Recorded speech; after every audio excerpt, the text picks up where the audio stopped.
Está no ar o episódio 34 do podcast Adu. Esta edição foi gravada no dia 17 de abril de 2023. Um grupo de moradores do distrito de Barão Geraldo, composto por educadores, estudantes, profissionais da saúde, artistas, comerciantes, pesquisadores e docentes da Unicamp, uniram corações e mentes com o propósito de recuperar um rio, o Ribeirão das Pedras. O projeto Ribeirão das Pedras, um rio para chamar de nosso, está sendo implantado em etapas e conta com o apoio da Unicamp. Ele nasceu a partir de uma provocação da professora Emília Rutkowski durante o lançamento da série Da Nascente à Foz, do documentarista e cineasta Hidalgo Romero, que é diretor fundador do Laboratório Cisco. Ele e ela são entrevistados nesse episódio do podcast Adu. O Ribeirão das Pedras nasce próximo ao Shopping Dom Pedro, atravessa o distrito de Barão Geraldo até desaguar no Ribeirão Anhumas. Nas últimas décadas, parte de sua mata ciliar foi reflorestada, mas a água que corre contém poluentes que inviabilizam sua utilização para lazer e consumo ainda. O projeto tem como objetivo chamar a atenção da população do distrito para a existência do rio e sua importância para a comunidade local. Eu sou Cristina e junto comigo está o jornalista Paulo Sanmartin. Nosso papo de hoje será com Emília Rutkowski, docente na Faculdade de Engenharia Civil, Arquitetura e Urbanismo da Unicamp, e Hidalgo Romero, documentarista e cineasta, diretor fundador do Laboratório Cisco. Bem-vinda, professora Emília, bem-vindo, Hidalgo. Professora, qual foi a sua fala, a sua provocação naquele evento que impactou o Hidalgo e o mobilizou a criar esse projeto? Bom, o Hidalgo apresentou, era o primeiro filme, né, de uma série de filmes muito interessantes sobre os grandes rios brasileiros, né? E isso sempre traz a todos nós que não moramos à beira de um grande rio a sensação de que é muito difícil a gente fazer alguma coisa porque a gente não está perto daquele rio. E o que eu comentei foi que, olha, todo mundo mora em cima de uma bacia, né? Vamos descobrir qual é a bacia que você mora e com certeza a gente consegue fazer alguma coisa por esta bacia. E ao fazer por ela, ela vai cair em algum rio, ela pode até, enquanto córrego, né? Vai cair num ribeirão, e o ribeirão num rio, e aquele rio vai cair naquele grande rio da série que o Hidalgo estava filmando, estava nos apresentando. Mas foi essa, a provocação é essa, vamos descobrir em qual bacia a gente está, basicamente. Na realidade, assim, olha, todo mundo mora em cima de uma bacia, que pode ser um corguinho pequenininho, que vai cair num ribeirão, que vai cair num rio, que pode cair num outro rio, e no final tudo vai para o oceano, né? Então, na realidade, é muito importante que a gente reconheça em qual bacia a gente vive, porque se a gente trata essa bacia bem, trata o lugar onde a gente está bem, a gente está tratando também bem os oceanos, né?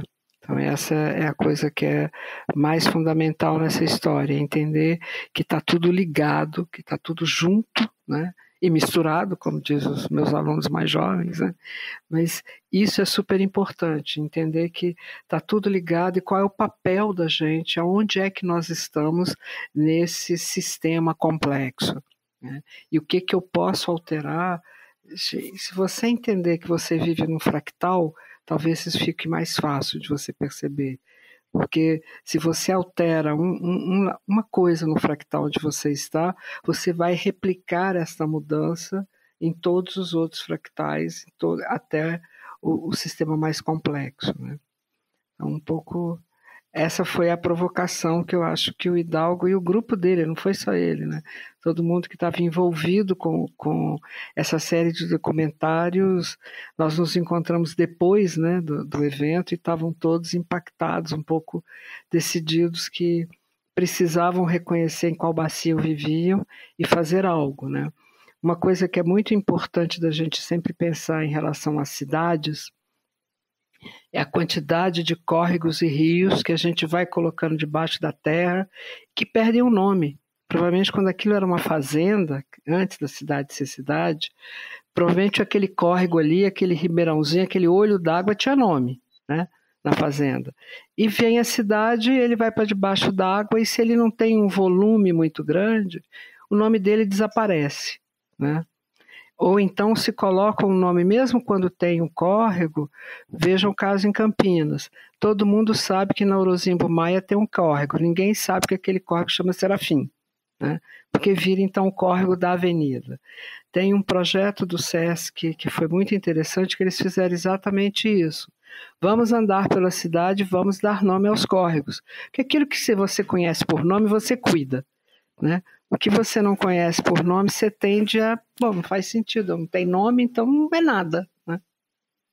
Hidalgo, o que te mobilizou a criar o projeto a partir da fala da professora Emília? Eu fiz essa série que a professora Emília se referiu, chamada Da Nascente à Foz, que curiosamente eu acabei de receber a confirmação da segunda temporada dessa série, que vai ser filmada em 2024, exibida pelo canal Futura.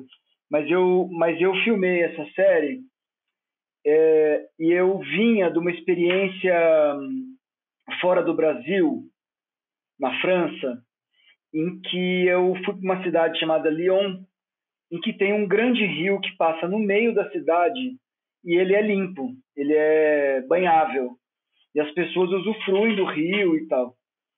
E eu fiquei muito... É muito gostoso, né? Você tá dentro da sua cidade, vai lá tomar um banho de rio, tinha pescador e tal. E eu sempre fiquei com essa cisma de que... Por que a gente, num lugar com tanta água, não temos essa cultura, né? E daí eu fiz essa série e que foi, no fundo, foi foi como se eu tivesse sido batizado em uma linguagem que eu não conhecia e num universo que eu não conhecia.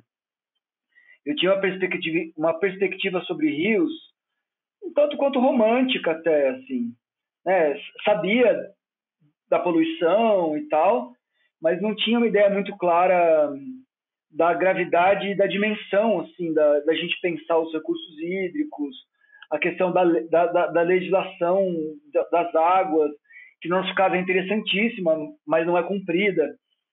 Enfim, não conhecia nada. Entrei nessa série virgenzinho. E foi uma experiência interessante, porque eu fui da nascente à foz de 7 rios, 7 grandes rios. Rios em que as pessoas, na maior parte deles, ainda se banhavam. E tinha uma relação, não só de banho, mas o rio é um elemento constitutivo da vida cotidiana. O rio não é um esgoto, o rio não é algo que você deva cobrir para esconder o mau cheiro ou os insetos ou tudo isso. E eu fiquei muito chocado com a gestão dos nossos recursos hídricos, que em grande parte serve para a produção de energia elétrica. E eu sempre batia no peito para dizer que a nossa produção de energia elétrica era uma produção limpa, não poluente. Mal sabia eu que poluição não é o único problema de um rio. E que a nossa matriz energética, ela fere e dana ecossistemas inteiros, populações inteiras, enfim. Então, quando a Emília fez a provocação lá na abertura da série, a frase que me traduziria o que eu pensei foi exatamente essa, que eu entendia a minha ignorância sobre o assunto. Antes, nem isso. Eu não entendia sequer a minha ignorância sobre o assunto, mas após a série e após o encontro, eu percebi que continuava sem saber nada, mas pelo menos eu sabia que eu não sabia nada. E antes eu não tinha nem essa percepção. Então, conversar com a professora Emília foi um processo formativo também, que eu continuo nele, inclusive, sei muito pouco. E o que aconteceu é que eu não ando só, ando bem acompanhado, e meus colegas e amigos, tanto do audiovisual quanto do carnaval, eu sou muito envolvido com o carnaval aqui no distrito. Quando a gente foi falar sobre o assunto, foi uma criação coletiva. Não tem uma autoria exatamente a questão do bloco. As pessoas foram falando, nossa, mas e se? E se a gente se juntasse e tentasse limpar o Ribeirão das Pedras? E daí o que aconteceu foi que a Emília, gentilmente, disponibilizou uma disciplina que ela dá na engenharia, que depois ela pode conversar com mais calma, sobre bacias. E eles fizeram um diagnóstico sobre a bacia do Ribeirão das Pedras. Essa ideia de que rios estão inseridos em bacias, eu já tinha entendido nesse momento. A série me possibilitou a entender que o rio é um curso d'água. A bacia, ela vai muito além desse curso d'água. E todas as águas que caem nessa bacia chegam nesse curso d'água. E não seria um exagero poético dizer que as pessoas, os bichos, as plantas, tudo é rio também. Rio é muito mais do que curso d'água, é tudo que vive naquela bacia. E daí ela ministrou essa disciplina que fez um diagnóstico da bacia, do Ribeirão das Pedras. E esse diagnóstico tinha conclusões. Eu não vou lembrar todas elas, mas a que mais me chamou atenção foi que talvez o principal elemento de restauração de uma bacia seja a relação que essa bacia se constrói com as pessoas que nela vivem. Ou, pensando no contrário, a relação de pertencimento das pessoas em relação a essa bacia. Porque se as pessoas usam, transitam, namoram, comem, dormem, enfim, observam os bichos, as plantas, se existe uma relação simbiótica das vidas nessa bacia, ela tende a ser recuperada, a ser restaurada, a ser preservada. Então, quando eu li esse tópico das conclusões, eu falei, bom, um bloco de carnaval cumpre, em parte, uma pequena parte dessa função. E daí também foi uma ideia coletiva de que, vamos fazer um bloquinho e andar na beira do rio. Então esse foi o princípio das coisas. Como está a implantação do projeto? Você mencionou o bloquinho de carnaval, que aconteceu agora em fevereiro passado, como sendo uma das ações culturais propostas, né? E o bloquinho saiu em cortejo até as margens do Ribeirão e reuniu várias pessoas. Quais outras ações estão previstas?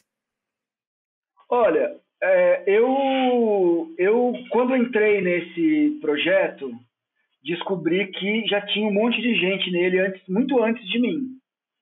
Então, no fundo, eu não tenho nenhum ineditismo, nem inaugurei absolutamente nada. Existem muitas pessoas e muitos coletivos que já têm essa ideia desde já há muito tempo. Então, eu simplesmente engrossei o coro daqueles que gostariam de ter um Ribeirão, o Ribeirão das Pedras, limpo. Mas, curiosamente, esses grupos estão em diálogo, mas acho que ainda não existe um projeto totalmente desenvolvido de restauração do rio. Existem muitas ideias e a professora Emília, mais uma vez, disponibilizou o trabalho dela dentro da universidade para além do diagnóstico, fazer uma análise de impacto e de projeto. Eu acho que ela pode falar sobre isso bem melhor do que eu, na qual vão ser apontadas ações que contribuam com isso. Então, assim, no meu horizonte hoje, está muito mais esse debate com esses outros grupos para a gente pensar quais seriam essas ações do que ter totalmente claro tudo que será feito. Certamente, um parque linear contribui muito, certamente o reflorestamento das margens contribui muito, certamente a limpeza das águas contribui muito, mas eu acho que é precipitado pensar nesse momento num projeto acabado. Eu acho que isso está em construção, nesse exato momento. Perfeito. Professor Emília, aproveitando o gancho, eu vou fazer 2 perguntas para você que estão relacionadas. Assim, o IBAMA, ele tipifica o conceito de recuperação ambiental de uma forma simplificada, acompanhando pelo site deles, né? E associa recuperação e a intervenções realizadas, abre aspas, com a finalidade de restituir as condições de um ambiente natural degradado ou alterado, com o objetivo de levá-lo a um estado próximo ao seu original, em parte ou na totalidade. Isso é o IBAMA que conceitua, né? Esse conceito está correto ou temos mais alguma coisa a acrescentar a ele?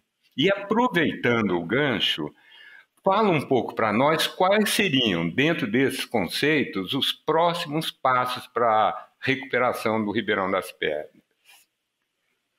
Na realidade, você pegou uma definição, que é uma definição legal, né, de quando eu tenho uma área degradada, como que eu vou recuperar essa área. Tá? Quando a gente está falando em bacia, a gente pode ter trechos extremamente degradados e trechos nem tanto. Né?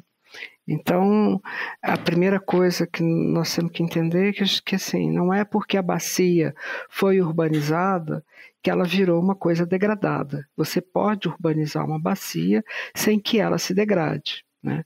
Mas para isso que eu estou aqui começando a achar que o Hidalgo vai ser um dos meus melhores alunos, né? Você tem que entender essa relação que eu acho que o Milton Santos nos coloca, que é super importante, né? A relação de territorialidade, a relação de pertencimento. Né?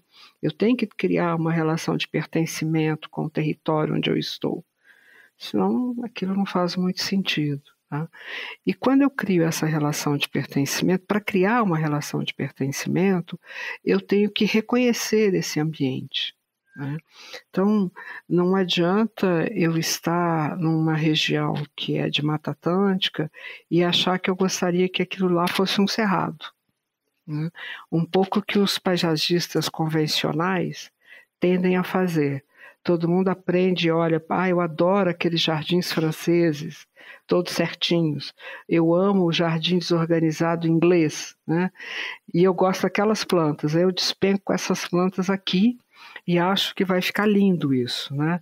Ou decido que quando eu quero um jardim tropical, estando em São Paulo, eu vou trazer coisas da floresta amazônica, ou vou trazer coisas, estando no interior do estado, aqueles coqueiros todos, né? Que é coisa que tem que ficar na beira do mar. Tá? Então, uma das coisas é criar uma relação de pertencimento, também é reconhecer aonde é que eu estou pisando. O que era isso antes da gente transformar em cidade? Né?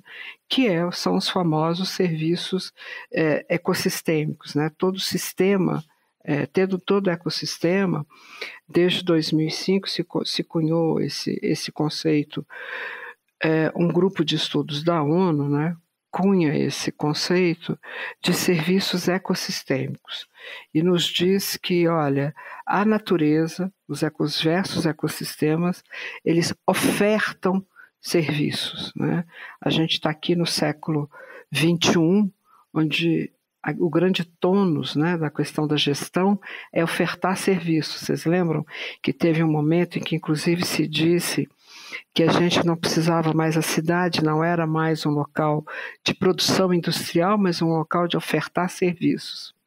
Então, a ciência e a ecologia também, na sua área de gestão, caminha nesse sentido, né, de pensar oferta de serviços e como que é a natureza e quais os serviços que ela oferta. Então, criar a relação de pertencimento é necessário que a gente também perceba qual é este território. Originalmente, de que eu estou falando? Que tipo de bacia é essa? Né? Nós aqui estamos na Mata Atlântica Continental, a bacia do Ribeirão das Pedras especificamente. Nós estamos na Mata Atlântica Continental. né? Então, como é que a gente pode prestar serviço? A gente pode, inclusive, criar uma cidade, com uma coisa que hoje na gestão, a arquitetura trabalha muito isso, a engenharia também, que são as soluções baseadas na natureza, né? Como que eu posso modificar e manter a cidade, fazendo com que o que está na cidade, aquilo que eu preciso na cidade, pense nessas soluções baseadas na natureza, para que a gente, inclusive, volte a perceber que somos natureza, né? Há uma coisa equivocada aí nessa sensação de que o homem é imagem, né, de Deus, e, portanto, como ele criou tudo, a gente também parece que criou tudo, né? Não, a gente faz parte do todo, né? E como uma parte pequenininha, mísera do todo, que está aqui há muito pouco tempo, a gente tem que voltar a isso. Então, pensar bacia, como eu disse, a gente tem que entender isso com a lógica de um fractal. Então, cada vez que você mexe uma coisa, você vai pensando as diversas camadas desse sistema super complexo, né? E com isso, é importante o que o IBAMA está falando? Sim. O IBAMA é um órgão que tem que tentar evitar, mitigar e tentar recuperar as áreas que estão mais degradadas possíveis, né? Para pelo menos manter um padrão, digamos, mínimo de subsistência, né? Mas eu gostaria que a gente pensasse mais do que isso. Quando você tem alguém que tem a fala que o Hidalgo diz, por que eu vou a Lyon e está todo mundo curtindo o seu rio? Por que as pessoas voltaram, depois de 300, quase 250 anos, pescar salmão no Tâmisa? Por que é legal fazer um passeio de barco no Sena, né? O lago do Central Park de Nova York.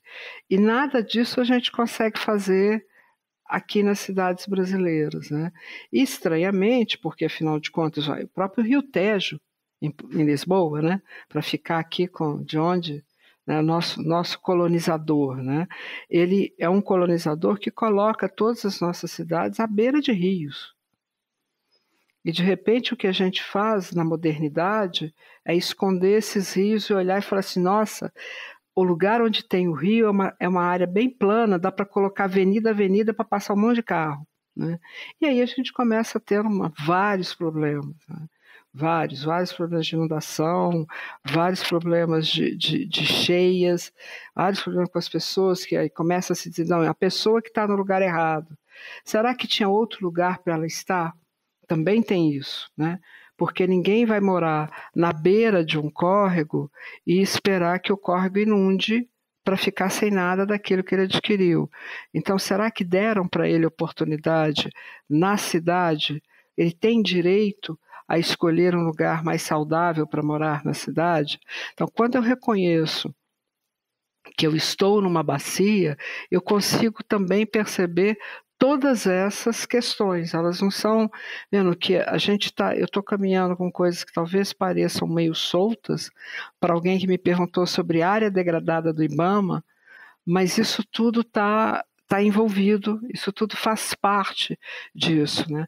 Não dá para entender a área degradada só quando eu olho para um buraco, uma grande vossoroca. Aquilo já é o final de linha, aquilo já é uma situação quase que assim, às vezes até de muito e quase impossível recuperação, né? Uma recuperação muito cara, muito, muito cara. Tem outras coisas que a gente pode estar pensando bem antes disso, né? A legislação também fala que todo córrego, né, o Código de Vegetação Nativa hoje, o antigo Código Florestal, ele nos diz que um córrego como o Ribeirão das Pedras deveria ter, na sua cota máxima de cheia, 30 metros de cada lado, de cada margem, com mata nativa, né? As famosas matas ciliares, né? A proteger, inclusive permitir que o rio possa fazer sua cheia. Faz parte do ciclo de um rio, né? E como é que a gente vai fazer isso? Como é que é possível fazer isso? Como é que a gente vai entender o que a gente faz em relação a isso, né? A lei hoje diz que é mata nativa, ponto, né? Quando você está na área urbana, nós vamos ter que começar a discutir um pouco isso. porque mata nativa pode virar mato. E mato é uma coisa que a gente sabe que pode ser perigoso, né? É um lugar onde pode acontecer uma série de coisas ruins. Como é que a gente faz com que essa relação de recuperação não se transforme numa área perigosa? Porque isso não vai fazer bem para ninguém, né? Como que a gente vai entender que a gente tem uma mata? O que a gente pode fazer em relação a isso? Quais tipos de tecnologia a gente já tem? Como que a gente constrói isso com as pessoas, né? As minhas primeiras disciplinas, a gente tentou conhecer a parte mais natural e técnica e arquitetônica, né, da bacia. A gente fez um diagnóstico técnico dessa bacia. Na atual disciplina, com os alunos de arquitetura, uma disciplina obrigatória, a intenção é, como é uma disciplina que fala em planejamento e gestão, que eles pensem que a gente comece a entender qual é a percepção ambiental que as pessoas que moram nessa bacia têm. Qual é o entendimento que elas têm disso? Porque não adianta eu baixar uma lei, é muito fácil fazer projeto, gente, é muito fácil fazer projeto, não é difícil não, né? Fazer um diagnóstico e fazer um projeto de como isso podia ficar legal, ficar bem, é muito tranquilo. Bom, então, a disciplina atual, ela vai discutir a percepção ambiental, né, do pessoal que mora na bacia, um pouco para saber o que eles entendem que seria um lugar sustentável, um lugar socioambientalmente correto e agradável de se morar, porque a partir desse conhecimento, a gente já tendo um diagnóstico e uma proposta técnica, é que a gente vai começar então a conversar diretamente com a população para poder avançar nas questões, né? Porque não adianta simplesmente você jogar um diagnóstico técnico cheio de termos técnicos para as pessoas, achando que todo mundo tem que entender do que você está falando. Claro que não. Até porque tem coisas que as pessoas, por princípio, ou não sabem ou não estão interessadas, né? Então a gente também tem que construir um diálogo, construir uma forma de diálogo com pessoas diferentes, com conhecimentos diferentes, desejos diferentes, vontades diferentes, queiram pelo menos conversar sobre esse tema. Imagina se a gente faz uma avaliação de percepção ambiental e a maioria das pessoas que estão, sei lá, na foz do Rio, do Ribeirão das Pedras, considere que aquilo é uma coisa que não tem o menor interesse em discutir, né? Então, não adianta, a gente vai ter que começar um processo muito diferente do que a gente tem com o Hidalgo, que bastou uma fala e ele faz toda essa diferença. Isso não quer dizer que todo mundo vai se comportar como ele, né? As pessoas, muita gente estava ali, a grande maioria das pessoas que estavam no auditório da Unicamp moram na bacia do Ribeirão das Pedras, né? Então, eu não vejo a maioria delas entre esses vários grupos que têm me procurado recentemente, principalmente a partir da história do bloco, né? O bloco também rendeu isso, outros grupos que às vezes vão limpar o Ribeirão e que limpam e depois fica sujo, voltam de novo no mês seguinte, está tudo imundo, querendo saber como é que a gente faz alguma coisa que efetivamente faz a diferença, né? Eu estava, inclusive, conversando com a presidente da Unicamp e a gente pensou que seria importante, por exemplo, trazer essas pessoas, afinal de contas, né, a Unicamp e a Unicamp estão na bacia do Ribeirão das Pedras, que seria muito legal se a gente fizesse uma proposta de uma grande feira, né? Chamar as pessoas para fazer uma grande feira aí, a Unicamp tem vários espaços que a gente pode montar, que a Unicamp pode montar essa grande feira, com todos os empresários, os grandes, os pequenos, as pessoas que fazem coisas e vendem coisas em pequenas quantidades, né, que poderiam estar interessadas em ver esse território de uma forma diferenciada. Porque, afinal de contas, não basta ter um bom projeto, você também precisa de verba para fazer esse projeto acontecer, né? Então, envolver os empresários da região também é uma forma, porque eles estão com as lojas abertas, com seus produtos sendo vendidos na região, também é uma forma de você estimular todo mundo a conhecer a bacia, se ele se propõe a fazer isso também quando está vendendo seus produtos, né? Então, tem essa feira que a gente vai começar a discutir, né? A partir do Unicamp está chamando essa discussão, vai começar a chamar essa discussão, que pode ser muito interessante, né? 2 grandes grupos já estão bem envolvidos, o Bloco do Ribeirão e a Brigada Saruê, né? São os 2 primeiros blocos, os primeiros grupos que estão super interessados em começar a fazer a diferença da diferença em relação à bacia do Ribeirão das Pedras. Quem sabe esse não é o primeiro processo de recuperação pela população residente de todos os ribeirões e córregos dessa cidade, né? E agora, para finalizar aqui a nossa entrevista, como é que as pessoas, Hidalgo, que têm interesse em participar, em ajudar, em contribuir, enfim, em juntar aí com vocês nesse projeto, como é que elas fazem? Tem um e-mail?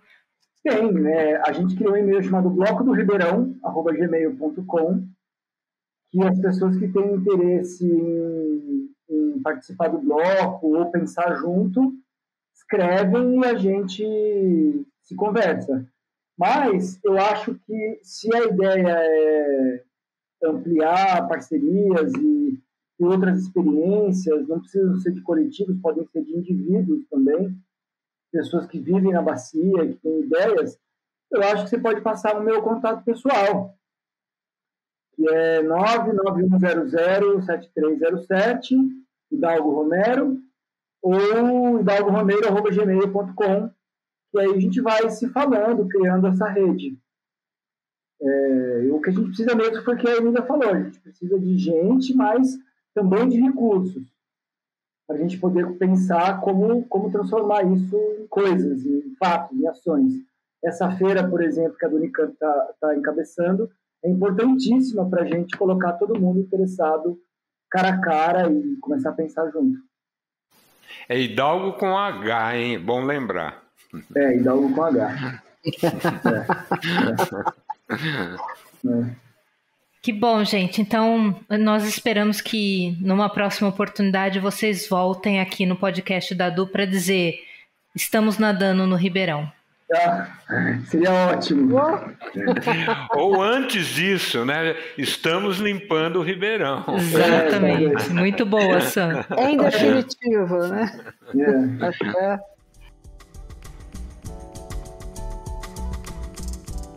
Encerramos aqui mais um episódio do podcast ADU. Agradecemos à professora Emília Rutkovski e ao Hidalgo Romero pela disponibilidade e participação.